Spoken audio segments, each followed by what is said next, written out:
नमस्कार। आकाशवाणी कटक आंचलिक संवाद पढ़ुछंती महेंद्र कुमार माझी। मुख्य संवाद मन की बात 134तम संस्करण में देशवासी भाव विनिमय कले प्रधानमंत्री। ग्रीष्म प्रवाह को दृष्टि रखी सतर्कता अवलंबन पर जनसाधारण को देले परामर्श। जातीय शिक्षा नीति 2020 नवसृजन गवेषणा और डिजिटल शिक्षा उपरे गुरुत्व दिया जाउछि कहिले राज्यपाल। पुरी ठारे 36 नियोगर गुरुत्वपूर्ण बैठक जारी। विश्व प्रसिद्ध रथयात्रा पर 36टी चकर अखडेरा कार्य शेष। राज्य में सस्ता सुलभ और समावेशी गृह प्रकल्पर संप्रसारण दिगरे कार्य करुछंती सरकार। एवं कालबैशाखीर प्रभाव में वज्रपात सह वर्षा नहीं 26टी जिला को पाणीपाग केन्द्रर सतर्क सूचना।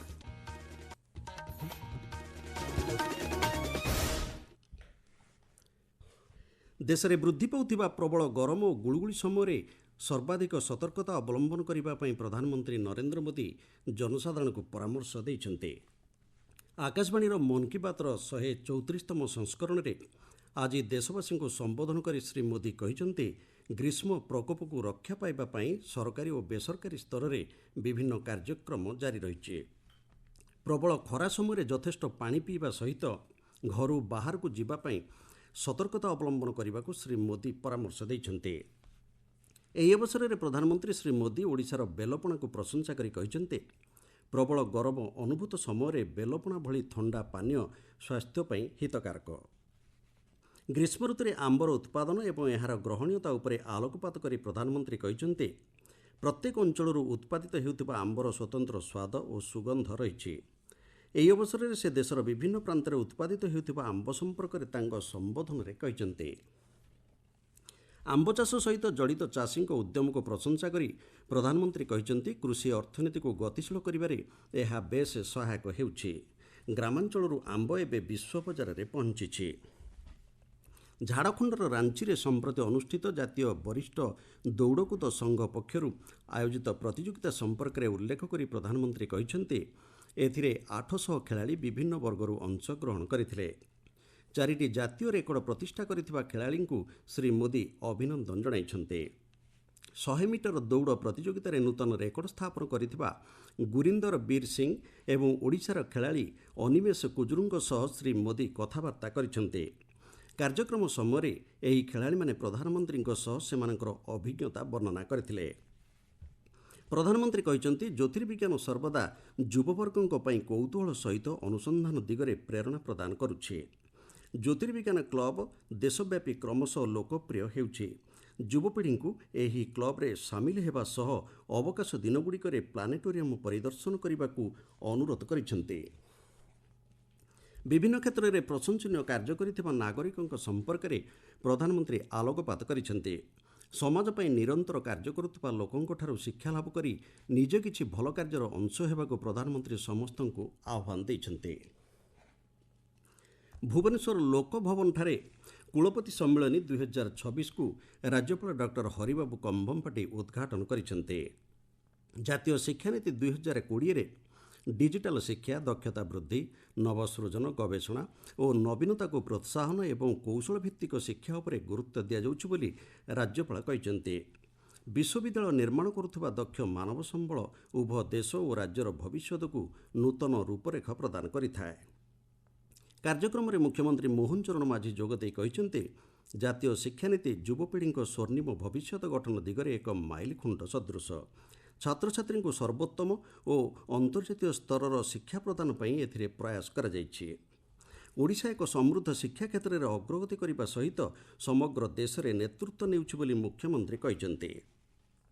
चलित आर्थिक वर्ष में शिक्षा क्षेत्र पर सर्वाधिक 42,565 कोटी टंकार व्यय बराद करा जायछि, जहाँ समुदाय बजेट्र 13.7% बोली श्री माझी कहते। कार्यक्रम में छात्र छात्री निजुक्ति दक्षता वृद्धि गवेषणामूलक अध्ययन और विश्वविद्यालय गुड़ी जातीय और अंतर्जातीय स्तर में आग को नेबापी विभिन्न प्रस्ताव उपर मत विनिमय होइछि। उपमुख्यमंत्री कनकवर्धन सिंहदेव, उच्चशिक्षा मंत्री सूर्यवंशी सूरज, शिल्पमंत्री संपद चंद्र स्वाई और विभिन्न विश्वविद्यालय कुलपति माने एथिरे उपस्थित थिले। आपण माने आंचलिक संवाद सुनचंती आकाशवाणी कटक केन्द्ररू। ଶ୍ରୀମନ୍ଦିର ଛତିଶା ନିଯୋଗର ଗୁରୁତ୍ୱପୂର୍ଣ୍ଣ ବୈଠକ ନୀଳାଦ୍ରି ଭକ୍ତିନିବାସଠାରେ ଶ୍ରୀମନ୍ଦିର ମୁଖ୍ୟ ପ୍ରଶାସକ ଅରବିନ୍ଦ ପାଢ଼ୀଙ୍କ ଅଧ୍ୟକ୍ଷତାରେ ଜାରି ରହିଛି। ବୈଠକରେ ଆଗାମୀ ରାଜାନ୍ଦ୍ରୀଭିଷେକ, ସ୍ନାନଯାତ୍ରା, ରଥଯାତ୍ରା, ବାହୁଡ଼ା ଯାତ୍ରା, ନୀଳାଦ୍ରି ବିଜେ ଓ ଅନ୍ୟ ସମସ୍ତ ନୀତି ନିର୍ଘଣ୍ଟ ଉପରେ ଆଲୋଚନା ଚାଲିଛି। ଜଳଲାଗି ପାଇଁ ଗୋରାବଡ଼ୁ ସେବକଙ୍କୁ ପାଳିଆ ପୁରସ୍କାର ପ୍ରଦାନ ଓ ଗୌଡ଼ୀୟ ମଠକୁ ଶ୍ରୀଗୁଣ୍ଡିଚା ମନ୍ଦିର ବାହାରେ ବେଢ଼ା ମାର୍ଜନା ପାଇଁ ଅନୁମତି ଉପରେ ମଧ୍ୟ ଆଲୋଚନା ଜାରି ରହିଛି।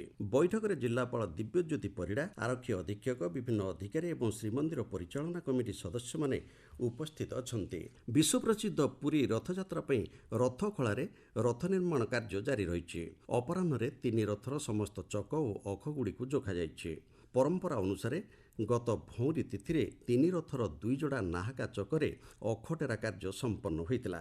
ଆଜି ବାକି ଥିବା ସମସ୍ତ 36 ଗୋଟି ଚକରେ ମହାରଣା ସେବକଙ୍କ ପ୍ରତ୍ୟକ୍ଷ ତତ୍ତ୍ୱାବଧାନରେ ଅଖଟେରା କାର୍ଯ୍ୟ ଶେଷ ହୋଇଛି। 3 ରଥର 77 ଜଣ ଭୋଇ ସେବକ ଏହି କାର୍ଯ୍ୟରେ ନିୟୋଜିତ ହୋଇଥିଲେ। ଆଗାମୀ ଦିନରେ ମେଣ୍ଡି ଲଗାଯିବା ସହିତ ନିର୍ମାଣ ହୋଇଥିବା ଦଣ୍ଡା ପକାଯିବା କାର୍ଯ୍ୟ କରାଯିବ। ରାଜ୍ୟରେ ଶସ୍ତା, ସୁଲଭ ଓ ସମାବେଶୀ ଗୃହ ପ୍ରକଳ୍ପର ବ୍ୟାପକ ସମ୍ପ୍ରସାରଣ କରାଯିବ ବୋଲି ଗୃହ ନିର୍ମାଣ ଓ ନଗର ଉନ୍ନୟନ ବିଭାଗର ଅତିରିକ୍ତ ମୁଖ୍ୟ ଶାସନ ସଚିବ ଉଷା ପାଢ଼ୀ କହିଛନ୍ତି।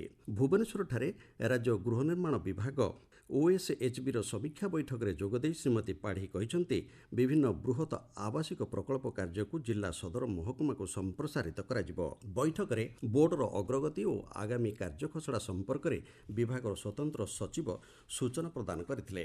ରାଜ୍ୟରେ ସମସ୍ତ ବିଧାନସଭା କ୍ଷେତ୍ରରେ ଭୋଟର ତାଲିକାର ସ୍ୱତନ୍ତ୍ର ସଘନ ସଂଶୋଧନ କାର୍ଯ୍ୟକ୍ରମ ଗତକାଲିଠାରୁ ଆରମ୍ଭ ହୋଇଛି। ନବରଙ୍ଗପୁର ଉପଜିଲ୍ଲାପାଳ ପ୍ରକାଶ କୁମାର ମିଶ୍ର ପୌରପାଳିକାର ବିଭିନ୍ନ ନିର୍ବାଚନ ବୁଥ୍ ଅନ୍ତର୍ଗତ ୱାର୍ଡଗୁଡ଼ିକରେ ପରିଗଣନା ଫର୍ମ ବିତରଣ କାର୍ଯ୍ୟର ତଦାରଖ କରିଛନ୍ତି। ନୟାଗଡ଼ ଜିଲ୍ଲା ଖଣ୍ଡପଡ଼ା ବ୍ଲକ ଶିଖରପୁର ପଞ୍ଚାୟତରେ SIR ସମ୍ପର୍କିତ ବୈଠକ ଅତିରିକ୍ତ ଜିଲ୍ଲାପାଳ ରୋଜିନା ଦାସଙ୍କ ଅଧ୍ୟକ୍ଷତାରେ ଅନୁଷ୍ଠିତ ହୋଇଯାଇଛି। ତ୍ରୁଟିଶୂନ୍ୟ ଓ ମତଦାତା ତାଲିକାରେ ସ୍ୱଚ୍ଛତା ବଜାୟ ରଖିବା ଉପରେ ଅତିରିକ୍ତ ଜିଲ୍ଲାପାଳ ଗୁରୁତ୍ୱାରୋପ କରିଥିଲେ। ବିଶ୍ୱପ୍ରସିଦ୍ଧ ପୁରୀ ରଥଯାତ୍ରା ପାଇଁ ନୟାଗଡ଼ ବନଖଣ୍ଡରୁ 11ଟି ଶାଳ କାଠଗଣ୍ଡି ପୁରୀ ପଠାଯାଇଛି। ବୈଦିକ ରୀତିନୀତି ଅନୁସାରେ କାଠଖଣ୍ଡଗୁଡ଼ିକର ପୂଜାର୍ଚ୍ଚନା କରାଯାଇଥିଲା।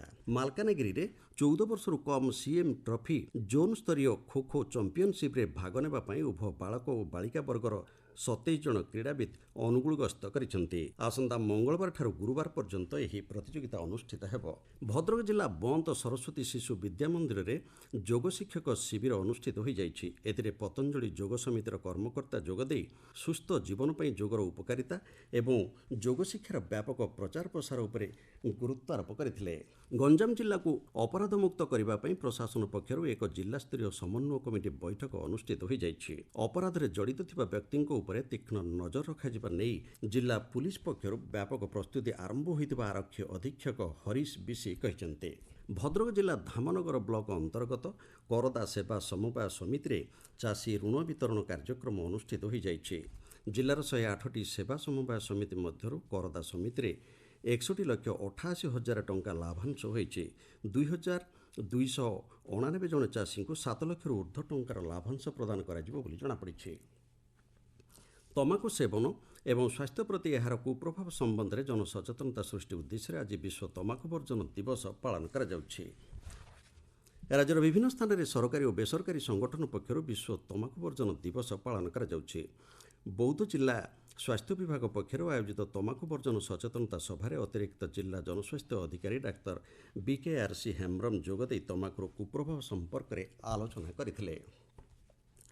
ରାଜ୍ୟର ବିଭିନ୍ନ ସ୍ଥାନରେ କାଳବୈଶାଖୀର ପ୍ରଭାବ ଜାରି ରହିଛି। ଆସନ୍ତା 24 ଘଣ୍ଟା ମଧ୍ୟରେ ବଜ୍ରପାତ ସହ ବର୍ଷା ହେବା ନେଇ ଭୁବନେଶ୍ୱରସ୍ଥିତ ଆଞ୍ଚଳିକ ପାଣିପାଗ ବିଜ୍ଞାନ କେନ୍ଦ୍ର ପକ୍ଷରୁ 26ଟି ଜିଲ୍ଲାକୁ ସତର୍କ ସୂଚନା ଜାରି କରାଯାଇଛି। ସମ୍ବାଦ ଶେଷ ହେବା ପୂର୍ବରୁ ମୁଖ୍ୟ ସମ୍ବାଦ ପୁଣିଥରେ।